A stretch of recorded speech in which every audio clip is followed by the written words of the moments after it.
Hi friends, welcome back to my YouTube channel. Friends, ನಾನು ಇವತ್ತು ಮಾರ್ನಿಂಗ್ನೇ video start ಮಾಡಿದೆ. ಯಾಕಂದರೆ ಮಾರ್ನಿಂಗ್ ಸ್ಟಡಿ ವ್ಲಾಗ್ ಹಾಕಿದ್ರೆ ತುಂಬ ಜನಕ್ಕೆ ಮೋಟಿವೇಶನ್ ಕೂಡ ಆಗುತ್ತೆ ಅನ್ನೋದಕ್ಕೋಸ್ಕರ ನಾನು ಮಾರ್ನಿಂಗ್ ಎದ್ಬಿಟ್ಟು ದೇವ್ರಿಗೆ ನಮಸ್ಕಾರ ಮಾಡಿದ ನಂತರ ಇವತ್ತು ಸ್ವಲ್ಪ ಬೇಗನೆ ಎದ್ದಿದ್ದೆ. 4ಕ್ಕೆ ಎದ್ದಿದ್ದೆ. ಅದಕ್ಕೋಸ್ಕರ ಸ್ವಲ್ಪ ಯೋಗನೂ ಕೂಡ ಮಾಡ್ಕೊಂಡು ಮುಗಿಸ್ಬಿಡೋಣ, ಇನ್ನೂ ಟೈಮ್ ಇದೆಯೇ ಓದೋಕ್ಕೆ ಅಂತ ಯೋಗನೂ ಕೂಡ ಮಾಡೋಕ್ಕೆ ಸ್ಟಾರ್ಟ್ ಮಾಡಿದೆ.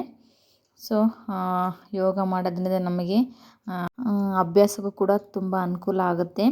ಯಾಕಂದರೆ ಕಾನ್ಸಂಟ್ರೇಷನ್ನು ಚೆನ್ನಾಗಾಗುತ್ತೆ. ಸ್ವಲ್ಪ ಯೋಗ ಮಾಡಬೇಕು ಮತ್ತು ಸ್ವಲ್ಪ ಮೆಡಿಟೇಷನ್ ಮಾಡಬೇಕು. ಆವಾಗ ನಮಗೆ ಬೇರೆ ರೀತಿ ಆಲೋಚನೆಗಳು, ಕೆಟ್ಟ ಆಲೋಚನೆಗಳು ನಮ್ಮ ಹತ್ರ ಸುಳಿಯೋಕ್ಕೆ ಸಾಧ್ಯ ಆಗೋಲ್ಲ. ಅದ್ರ ಜೊತೆಗೆ ಮಾರ್ನಿಂಗೇ ಸ್ವಲ್ಪ ಬಾಡಿ ಪೇಯ್ನು ಆ ಥರ ಏನಾದರೂ ನಾವು ಕೂತು ಜಾಸ್ತಿ ಓದ್ತಾ ಇರ್ತೀವಲ್ವ, ಬೆನ್ನು ಬ್ಯಾಕ್ ಪೇಯ್ನ್ ಆ ಥರ ಏನಾದರೂ ಇತ್ತು ಅಂದರೆ ಬೇಗ ನಮಗೆ ಪ್ರಾಬ್ಲಮ್ ಕ್ಲಿಯರ್ ಆಗುತ್ತೆ. ಮತ್ತು ಡೈಲಿ ಕೂಡ ಎದ್ದೇಳೋ ಅಭ್ಯಾಸನೂ ಕೂಡ ಬೆಳೆಯುತ್ತೆ ಮತ್ತು ಆರೋಗ್ಯ ಕೂಡ ತುಂಬ ಒಳ್ಳೆಯದು. ಅದಕ್ಕೋಸ್ಕರ ಇವಾಗಂತೂ ಈ ವಾಕ್ ಮಾಡೋದು, ಕೆಲಸ ಮಾಡೋದೆಲ್ಲ ಕಡಿಮೆ ಆಗಿರೋದ್ರಿಂದ ಸ್ವಲ್ಪ ಮಾರ್ನಿಂಗೆ ನಾವು ಎಲ್ಲ ಕೆಲಸದ ಜೊತೆಗೆ ಇದನ್ನು ಕೂಡ ನಮ್ಮ ಪರ್ಸನಲ್ಲಾಗಿ ಒಂದು 10 ನಿಮಿಷ ನಮಗೋಸ್ಕರ ಒಂದು ಅರ್ಧ ಗಂಟೆ ಕೊಟ್ಟು ವಾಕು, ಯೋಗ ಎಲ್ಲ ಮಾಡ್ತಾಯಿದ್ರೆ ನಮ್ಮ ಆರೋಗ್ಯನೂ ಕೂಡ ಚೆನ್ನಾಗಿರುತ್ತೆ. ಫಸ್ಟು ನಾವು ಚೆನ್ನಾಗಿದ್ವಿ ಅಂದರೆ ನಮ್ಮ ಇನ್ನಿತರ ಎಲ್ಲ ಫ್ಯಾಮಿಲಿ ಮತ್ತು ಎಲ್ಲ ಕೆಲಸಗಳು ಕೂಡ ನೀಟಾಗಿ ಆಗ್ತವೆ. ಹಾಗಾಗಿ ನಾವು ಮಾರ್ನಿಂಗೆ ಒಂದು 10 ನಿಮಿಷ ಯೋಗ ಮಾಡಿ ಅದಾದಮೇಲೆ ನಾವು 1 ಗಂಟೆ 2 ಗಂಟೆ ಓದ್ತಾ ಕೂತ್ಕೊಂಡ್ವಿ ಅಂದರೆ ಮೈಂಡ್ ಫ್ರೆಶ್ ಅನಿಸುತ್ತೆ ಮತ್ತು ಕೆಟ್ಟ ಆಲೋಚನೆಗಳೆಲ್ಲ ಬರಲ್ಲ. ಅದಕ್ಕೋಸ್ಕರ ಸ್ವಲ್ಪ ಮಾರ್ನಿಂಗ್ ಎದ್ಬಿಟ್ಟು ನಾನು ಯೋಗನ ಮಾಡ್ತಾ ಕೂತ್ಕೊಂಡು ಸ್ವಲ್ಪ ಹಂಗೆ ಮೆಡಿಟೇಷನ್ ಕೂಡ ಮಾಡಿದೆ. ನಾವು ಎಷ್ಟೇ ಕಷ್ಟ ಆದರೂ ಪರವಾಗಿಲ್ಲ, ಎಷ್ಟೇ ರಿಸ್ಕ್ ಆದರೂ ಪರವಾಗಿಲ್ಲ, ಆದಷ್ಟು ಮಾರ್ನಿಂಗ್ ಎದ್ದು ಓದಬೇಕು. ಮಾರ್ನಿಂಗ್ ಓದಿದ್ರೆ ನಮಗೆ ಚೆನ್ನಾಗಿ ತಲೆಗುಳಿಯೋದು. ಯಾವುದು ನಮಗೆ ಸಬ್ಜೆಕ್ಟ್ ಕಷ್ಟ ಆಗ್ತಾಯಿದೆ, ಅರ್ಥ ಆಗ್ತಾಯಿಲ್ಲ, ಅದನ್ನು ಸ್ವಲ್ಪ ಮಾರ್ನಿಂಗ್ ಎದ್ದು ಓದಿದರೆ ಚೆನ್ನಾಗಿ ನೆನಪು ಉಳಿತೈತೆ ಮತ್ತು ಈಸಿನೂ ಕೂಡ ಆಗುತ್ತೆ. ಇದೇ ಥರ ಡೈಲಿ ರಿವಿಸನ್ ಮಾಡಬೇಕಾಗುತ್ತೆ. ಸ್ಟಡಿ ನಮಗೆ ತುಂಬ ಯೂಸ್ ಆಗುತ್ತೆ. ನಾವು ಮಾರ್ನಿಂಗ್ ಯಾಕೆ ಓದಬೇಕಪ್ಪ ಅಂದರೆ ಎಲ್ಲೂ ಕೂಡ ಡಿಸ್ಟರ್ಬೆನ್ಸ್ ಇರಲ್ಲ. ಆಮೇಲೆ ಆ ಮೈಂಡು ಕೂಡ ಫ್ರೆಶ್ ಆಗಿರುತ್ತೆ. ಆವಾಗ ನಮಗೆ ಎಷ್ಟು ಓದಿದ್ರೂ ಜೀರ್ಣಿಸಿಕೊಳ್ಳುವ ಶಕ್ತಿನೂ ಕೂಡ ಜಾಸ್ತಿ ಇರುತ್ತೆ. ಅದಕ್ಕೋಸ್ಕರ ಮತ್ತು ಮೈಂಡು ಕೂಡ ಫ್ರೆಶ್ ಆಗಿರುತ್ತಲ್ವ, ಯಾವುದೇ ಒಂದು ಚಟುವಟಿಕೆ ಮಾಡ್ತಾಯಿದ್ರೂ ಕೂಡ ನಮಗೆ ಚೆನ್ನಾಗಿ ಅದು ಅರ್ಜಿಸಿಕೊಳ್ಳುತ್ತೆ ಬಾಡಿ. ಅದಕ್ಕೋಸ್ಕರ ನಾವು ಸ್ವಲ್ಪ ಮಾರ್ನಿಂಗೇ ಎಷ್ಟೇ ಕಷ್ಟ ಆದರೂ ಪರವಾಗಿಲ್ಲ, ಒಂಚೂರು ಮಾರ್ನಿಂಗೆ ಎದ್ದು ಓದಿದರೆ ತುಂಬ ಅನುಕೂಲ. ನಮಗೆ ಎದ್ದು ಓದೋಕ್ಕಾಗ್ತಿಲ್ಲ ಅನ್ನೋರು ಫಸ್ಟು ನಾವು ಅಲಾರಮ್ಮ ಆನ್ ಮಾಡಿಬಿಟ್ಟು ನಮ್ಮ ಹತ್ರ ಇಟ್ಕೊಬಾರ್ದು. ನಮ್ಮ ಹತ್ರ ಇಟ್ಕೊಂಡು ತಲೆದಿಂಬು ಹತ್ರ ಇಟ್ಕೊಂಡ್ವಿ ಅಂದರೆ ಅಲಾರಮ್ನ ಆಫ್ ಮಾಡಿ ಮಲಗಿಬಿಡ್ತೀವಿ.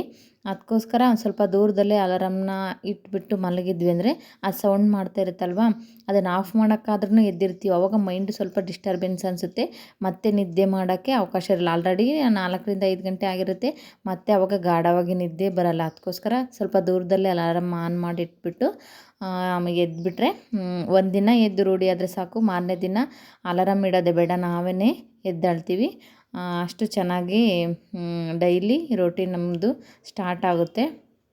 ಇನ್ನು ಎಕ್ಸಾಮ್ ಕಾಲ್ ಮಾಡೋ ಸಾಧ್ಯತೆಗಳು ಜಾಸ್ತಿ ಆಗಿರೋದ್ರಿಂದ ನನಗಂತೂ ತುಂಬ ಗಾಬರಿ ಆಯಿತು. ರಾತ್ರೆಲ್ಲ ನಿದ್ದೆನೇ ಮಾಡೋಕ್ಕೆ ಅನ್ನಿಸ್ತಾ ಇರಲಿಲ್ಲ. ಇನ್ನೂ ಇಷ್ಟು ಸಿಲೆಬಸ್ ಎಷ್ಟೊಂದು ಇದೆಯಪ್ಪ, ಇಷ್ಟೊಂದು ಸಿಲೆಬಸ್ ಕವರ್ ಮಾಡೋಕ್ಕೆ ಎಷ್ಟು ದಿನ ಆಗಬೇಕು, ಮತ್ತು ಇವಾಗ ಊರಿಗೆಲ್ಲ ಹೋಗ್ತಾ ಬರ್ತಾಯಿದ್ರೆ ಹಬ್ಬಕ್ಕೆ ಅದು ಇದು ಅಂತ ಅಲ್ಲೇ ಟೈಮು 15 ದಿನ 20 ದಿನ ಹೋಗ್ಬಿಡ್ತಾವೆ. ಇನ್ನೂ ಸಿಲೆಬಸ್ ಕವರ್ ಮಾಡೋಕ್ಕೆ ಟೈಮೇ ಸಿಗೋಲ್ಲ. ಎಕ್ಸಾಮ್ ಸಡನ್ನಾಗಿ ಕಾಲ್ ಮಾಡಿಬಿಟ್ರೆ ಏನು ಮಾಡೋದು ಅಂತ ಏನೇನೋ ಗಾಬರಿಯಲ್ಲಿ ಮತ್ತು ನಿದ್ದೆನೇ ಬರಲಿಲ್ಲ. ಅದಕ್ಕೋಸ್ಕರ ಸ್ವಲ್ಪ ಬೇಗನೆ ಎದ್ಬಿಟ್ಟು ಇನ್ನು ಮುಂದೆ ಇದೇ ಥರ ಸ್ಟಡಿ ಸ್ಟಾರ್ಟ್ ಮಾಡಬೇಕು ಅಂತ ಒಂಚೂರು ಮಾರ್ನಿಂಗೆ ನಿಮಗೂ ಕೂಡ ಒಂಚೂರು ಮೋಟಿವೇಶನ್ ಆಗುತ್ತೆ ಅನ್ನೋದಕ್ಕೋಸ್ಕರ ಈ ಒಂದು ವಿಡಿಯೋನ ಮಾಡಿದೆ. ಇಲ್ಲಿ ನಾನು ನಿನ್ನೆ SR ಎಜುಕೇಷನ್ ಚಾನಲ್ ಅವ್ರ ಕಡೆಯಿಂದ ಟೆಸ್ಟ್ ಕೊಟ್ಟಿದ್ರಲ್ವ, ಆ ರೈಟಿಂಗ್ ಟೆಸ್ಟು, ಅದನ್ನು ನೋಟ್ಸ್ ಮಾಡಿ ಇಟ್ಕೊಂಡಿದ್ದೆ. ಸುಮ್ಮನೆ ಬರೆದಿಟ್ಟಿದ್ದಷ್ಟೇ, ರಿವಿಸನ್ ಮಾಡೋಕ್ಕೆ ಟೈಮ್ ಸಿಕ್ಕಿರಲಿಲ್ಲ. ನಾನು ಏನೇ ಆಗಲಿ ಮಾರ್ನಿಂಗು 10 ಗಂಟೆ ಒಳಗೆ ಏನು ಓದ್ತೀನೋ 10 ಗಂಟೆ ಅಂದರೆ 9 ತನಕ ಟಿಫನ್ ಆದಮೇಲೆ 1 ಗಂಟೆ ನನಗೆ ಟೈಮ್ ಸಿಗುತ್ತೆ, ಅಷ್ಟರೊಳಗೆ ಓದಿದ್ದೆ ನಾನು.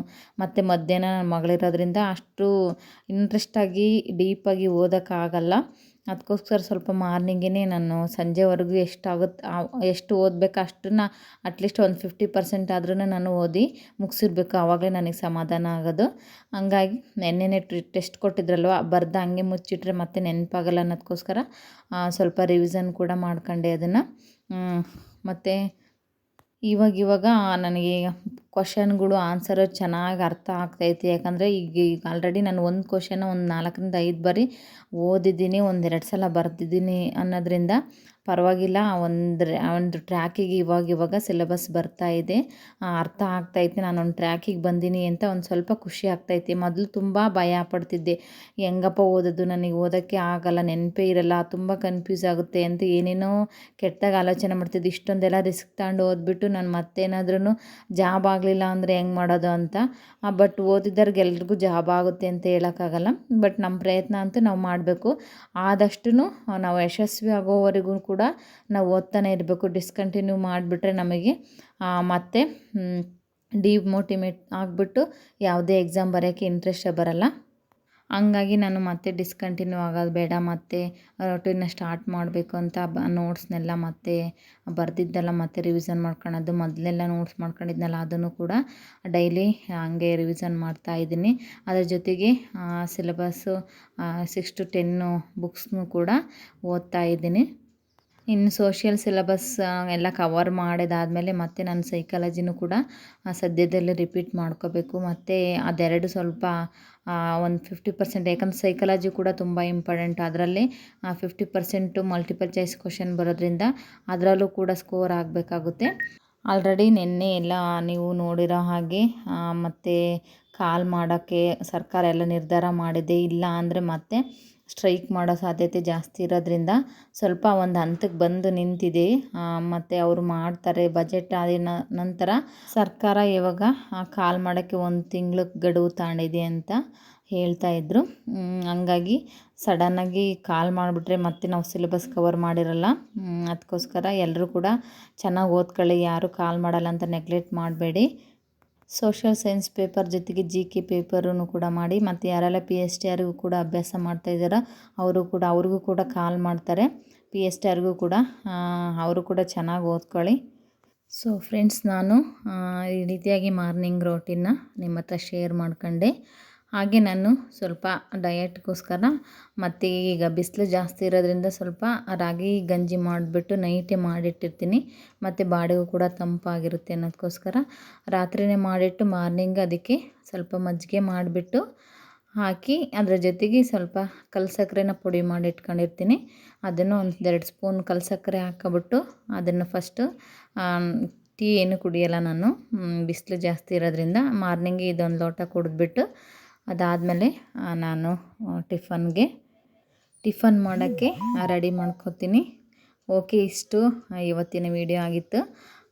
ಫ್ರೆಂಡ್ಸ್, ಯಾರೆಲ್ಲ ಈ ಒಂದು ವಿಡಿಯೋನ ಸಬ್ಸ್ಕ್ರೈಬ್ ಮಾಡ್ಕೊಂಡೆ ಯೂಟ್ಯೂಬ್ ಚಾನಲ್ ನೋಡ್ತಾ ಇದ್ದರೆ ಸಬ್ಸ್ಕ್ರೈಬ್ ಮಾಡ್ಕೊಂಡು ಕೂಡ ನೋಡಿ. ಹಾಗೆ ಈ ವಿಡಿಯೋದಿಂದ ನಿಮ್ಗೆ ಹೇಗೆ ಅನ್ನಿಸ್ತು ಅಂತ ಕಮೆಂಟ್ ಮಾಡಿ ಫ್ರೆಂಡ್ಸ್. ಈ ಒಂದು ವಿಡಿಯೋ ಇಷ್ಟ ಆದರೆ ಲೈಕ್ ಮಾಡಿ, ಹಾಗೆ ಶೇರ್ ಮಾಡೋದು ಮರಿಬೇಡಿ ಅಂತ ಹೇಳ್ತಾ ಮತ್ತೆ ಇದೇ ಥರ ಮೋಟಿವೇಶನಲ್ಲಿ ಇನ್ನೊಂದು ವಿಡಿಯೋದಲ್ಲಿ ಸಿಗ್ತೀನಿ. ಅಲ್ಲಿವರೆಗೂ ಬಾಯ್, ಟೇಕ್ ಕೇರ್. ಸ್ಟಡಿ ಮಾಡ್ತಾಯಿದ್ರಿ, ಕಾಲ್ ಮಾಡ್ತಾರೆ, ವೆಯ್ಟ್ ಮಾಡೋಣ. ಓಕೆ, ಬಾಯ್.